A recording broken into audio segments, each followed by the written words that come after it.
Hi, everybody. Joanna here from Team Young Architect. I'm here with my coworker Destiny and Michael Rasica. We wanted to talk to you guys today about working from home. During these sort of strange times when everybody's sort of transitioning into working from home, I know there's been a lot of questions out there on how do we do it? How do we make it work? How do we make it successful?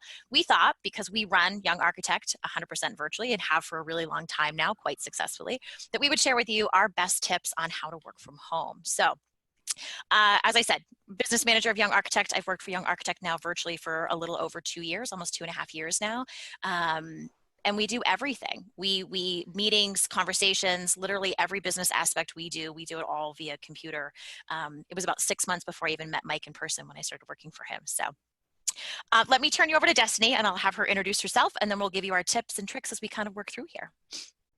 Hi, everyone. I'm sure I've probably chatted with you in one way or another, Facebook, email, or any of the other social media tools that we use. I've been working at Young Architect just a little bit over a year now, and I've been doing mostly the admin portion of it. I do a lot of the alumni portion or kind of some of the video editing behind the scenes, handle a lot of the tools that we share in the Young Architect Academy, and really just anything that Mike or Joanna need at a moment's notice. That's kind of why they brought me on, was as Young Architect started to expand, they kind of realized that Joanna was at her limit, so she needed someone to help her. So Joanna's the boss, and I help out where I can. But it's been a great year, and we're just excited to share some of the tips that we've mastered. And you all know Mike, so yeah, a quick chat. I'm Michael Rasica. The founder, creator, Young Architect. I always say that I just work here.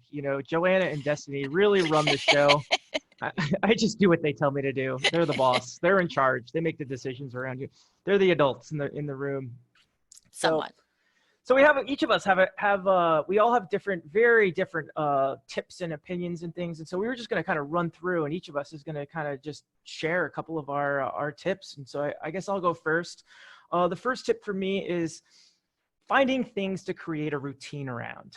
So for many, many years, my entire life, I worked 9 to 5 in the architecture office. And as Young Architect just grew and grew and grew, eventually the day came when it was the full-time job, and the 9 to 5 was no longer showing up at a cubicle every day was not my reality. And as glorious and as amazing as that was, it was a huge challenge for me to bring back the routine, because what I didn't realize is, the grass is always greener somewhere else. Just showing up at an office every day from 9 to 5, it created a routine, and it made it really easy to create a morning ritual or, an after work ritual, and all of these things that I kind of sprinkled around the day that the 9 to 5 blocked out. And so my tip is, now that doesn't exist, is to find other things. Maybe it's a yoga class. Maybe it's something you watch on TV at the same time every day. Find things that are already locked in place in time and start to put it on your calendar and start to schedule your day around that, and try the best that you can to bring back the regular routine. So that's my tip. That's my first one. To go along with that, I think my tip would be waking up in the morning with intention. I think it's really easy as you transition from, like Mike said, a cubicle office where you're getting up every day and you have a commute time, to I can snooze, I can sleep in, I'm going to sleep until 8 o'clock because my workday doesn't start so late. I think if you do that, you can fall into that trap of sort of getting rushed in the morning. I don't want to say lazy, but definitely just a little bit more complacent. I think getting up and waking up with intention. I wake up at the same time every morning, Monday through Friday, just like I'm going to the office. I get up, I have my coffee, I get dressed. Getting dressed for me helps me feel more productive. It's like a kid after school. You get out of your school clothes, you get into your play clothes.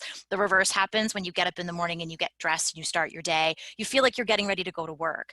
Now, if you have a little extra time in the morning because you're not commuting, it's a great time to get other stuff done, whether that's reading, studying for the AREs if you're in that part of your process, working out, hanging out with your kids, cleaning your house, whatever you need to do. Save that little extra time, but get up in the morning and start the day like you're heading out to the office, even if you're just taking 10 steps from your bedroom to your other office. And to continue talking about scheduling, your schedule might look a lot different now if you have young children in the home that you're used to working away from. So now you're sharing your parenting time with your work time. So it's very important to plan this schedule that's accommodating to everyone in your household, because you might not be the only one working from home now. If you have young kids that are normally in daycare or preschool age kids, it might include working at hours that you don't normally work at, or you can still plan a routine, but it might not be the exact one you're accustomed to. You might have to work earlier in the morning or later in the evening, but we do understand that these are unusual times and this isn't going to have to be your schedule forever. But having the ability to adapt your schedule is going to be crucial, especially in a time like this. Love it. All right, my second tip, protecting the mornings. Protecting the mornings. In my world, the morning is the most productive part of the day. I roll out of bed, I get a little bit of exercise, I get some caffeine in my system, and my brain is at optimal performance. You might be the opposite. Maybe it's in the middle, maybe it's around lunchtime, maybe it's the end of the day, whatever it is. Whatever that time is for you, we got to protect it. For me, it's the mornings. The mornings are not the time for me to go to the grocery store. It's not the time to go to the post office. It's the time for me to sit down and write and to do the hard stuff, do the hard tasks first. That's what I always tell myself. And focus on that. And then as the day moves on, my sharpness starts to fade. And that's the time to go to the grocery store and to clean the car and to do all the other things. So protecting the mornings is my second tip. Sort of in relation to that, I have the opposite where I like to protect my home time. I think when you work from home and you bring that technology into your home and you've got your smartphone and your laptop and you're on Zoom and you're talking to people, I think it's equally as important to have shut off times and boundaries and say, I'm not available 24/7. I have kid responsibilities and home responsibilities that I still need to do. Just because I can work from home, and that's awesome, doesn't mean I need to work from home 24 hours a day. So my tip would be setting some boundaries, and whether that's communicating with your boss. I'm lucky I have a super flexible boss who I can say things like, my kids are homeschooled right now. And so, I've got library time and I've got this time and I've got this commitment. We flex around that. So my day isn't always 9 to 5.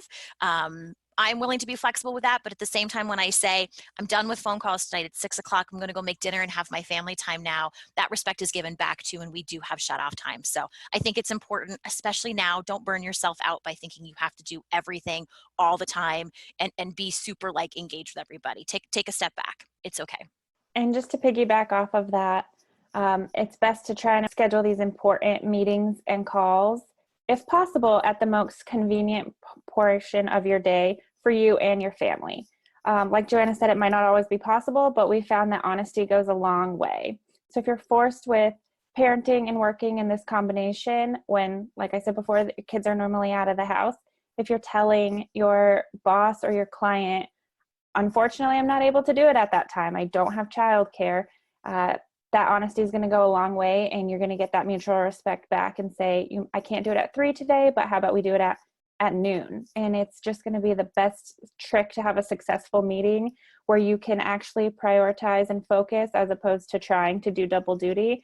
People are going to work with you a lot to make sure that your attention is on them when it is with them, even if at the time is at an unconventional time. Yeah. I mean, guys, it's only been a couple of weeks with this. Everyone's been working from home, but I feel like one of the things I've heard multiple people say is that now that we have to work from home, the expectations are still the same as it would be if I was in the office 9 to 5, and it's not the same. It's, the kids haven't been to school in a couple of weeks, and there's a lot of other things happening. So, all right, my third tip is less email, more talking. I am not good with the email situation, and maybe you're the opposite. Maybe you love email or you don't like talking on the phone, but really the tip is really figuring out what communication works best for you and focusing on that. When I've got hundreds of emails of people asking me questions, it's overwhelming. It is so overwhelming for me. And I feel like it just digs me into a hole and I have to just email my way out of it. So when I can jump on a phone call and have a quick 5-minute phone call and resolve 20 emails, it is powerful. And so for me, it's trying to do less email and more face-to-face phone conversation as much as I can. I would totally agree that Mike likes to talk on the phone. He's usually my first thing in the morning phone call and my last phone call at the end of the day, most every day. I talk to you two all day long. If you look at my phone records, it's all Mike Rosika calling. Anyway, so my next tip would be, and I think this is one that saves me mentally every day of the week that I work, is moving. I found when I transitioned from working in an office environment where you park your car, you walk up a flight of stairs, you get to your desk, you walk to get coffee, you walk to a meeting, you walk to talk to your coworker. When you're home, working from home, you tend to sit a lot more and you become very stationary and you have your coffee cup right next to you, and it's a little too condensed in. I make a point every day, and I have, regardless of the weather, and I live where it's cold, I get outside at least twice a day and take a walk, get outside and get some fresh air. Even if it's just walking around, when Mike calls, I'll jump on the phone and walk around my kitchen table just so I'm physically moving during the day. I think from our own mental standpoint, the more we can get up and move around, if you're on a conference call, just to stand up, do some squats, move your legs, move something in your body so you're not just sitting all day long. I think it's super helpful. I found that it's always helpful for me anyway to do that. I agree with that. It's also important to prioritize the tasks that you're going to be doing for the day so you don't get stuck working all day in the zone of like, well, I'm at home, my workplace is just, like she said, 10 feet away.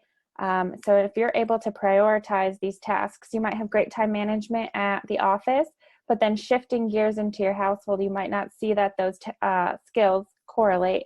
So just to make sure that you're asking which one of these two tasks is the most important. And then after your first one, your most important priority is completed, then you'll see how much time you have left in the day to see how many things you can get done from there. So I've really opened the lines of communication. They might look different now between you and your coworkers or your boss, but still keeping that time management and organization and prioritization at the top of your list will really help your day go a lot smoother. All right. My last tip comes to using video chat. And I've been using video chat for years. 5 years I've been doing boot camp on video chat, and we've used everything. But lately there's been a lot of newbies. Everyone suddenly is jumping on the video chat bandwagon because of the work from home. And one of the biggest tips I have is to look at the camera. And when you're addressing a group of people and you're talking to people, doesn't it feel weird when I'm giving you all this important information and I look like this versus when I look like this and I'm talking to the camera? And a lot of people don't realize it because it's a different way of communicating. And we're not used to looking at cameras. We're used to looking at other people's faces, but the faces are down here and the camera's up here. And so one of the biggest tricks that I have, and I do this all the time, is like right now I'm talking to Destiny and Joanna. There's 3 people on this call. What I do is I minimize the screen of Zoom and I make it really small. And so I can kind of see thumbnails of everyone's faces. And then I put it at the top center of my screen because it's real close to my camera. So when I sit like this, it looks like I'm looking at the camera, but right now I'm looking at Destiny and Joanna. And that's my biggest tip, is let's get the eyes closer to the camera. And it really makes a huge difference when it comes to delivering a message to other people. I would 100% agree with that. I'm somebody who doesn't like to be on camera at all. But I do find that because I work from home, the social interaction piece is still needed. So we still need to make eye contact with people and be expressive. Don't sit back robotically and sort of talk. It takes a little bit to get used to it, though. I still get awkward and hate being on camera, but it's part of the job. My tip about Zoom conference calls is watch your background and your camera angles. Sounds vain, not meant to be vain. When you're having meetings, thankfully, again, I work with a really flexible team. They've seen me working in baseball hats and sweatshirts and my messy kitchen and things like that. But when you're talking to your boss or your clients for the first time, be super aware of what's in your background. If you're working from your home and you're in your bedroom as your home office, don't have it facing the dirty laundry pile or your unmade bed. If you're in your kitchen, just be aware of sort of what's in the background behind you. We shouldn't pass judgment, but we all pass judgment. So if your kitchen's a super mess and you're trying to convey yourself as a professional, it might not look as good.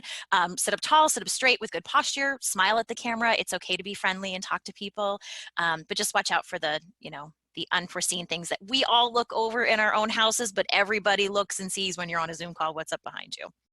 So most of that is pretty serious, but can we also talk about food? Because Yes. I feel like the most important thing Yeah. to remember while you're working from home is you still need to eat. You still need a breakfast before you get to work. You still need a lunch in the middle of the day. You still need to take these times to get good nutrition in, or you're not going to be able to be productive on an empty stomach. But my second tip to piggyback off that is once you're making lunch, don't get caught up in doing the dishes and the laundry and cleaning the refrigerator. So take your time to eat your lunch and have that lunch break, but make sure you're still in work time so you can have home time when you're done working. I love it. You know what one of my biggest tricks is because we do boot camp on, Sunday, Monday nights, and I'm in boot camp for, several hours at a time, and I don't really have time to eat dinner.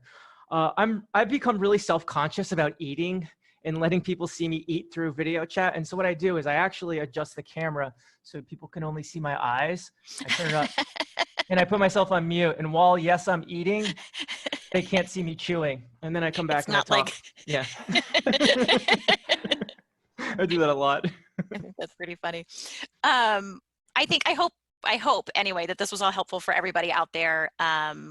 I think we'd all be open to any questions if anyone has questions. We all sort of have unique, different work from home situations. Like Mike works from home. Mike's actually worked from his van. He works from Walmart parking lot. Mike will work from anywhere essentially. But like I have kids, but I have older kids who are a little bit more self-reliant. So like right now, my kids are on forced recess while I'm making this phone call. They're good as far as like entertaining themselves. They do happen to show up a lot in video. They love to pop in and say hi to Mike and my team oftentimes.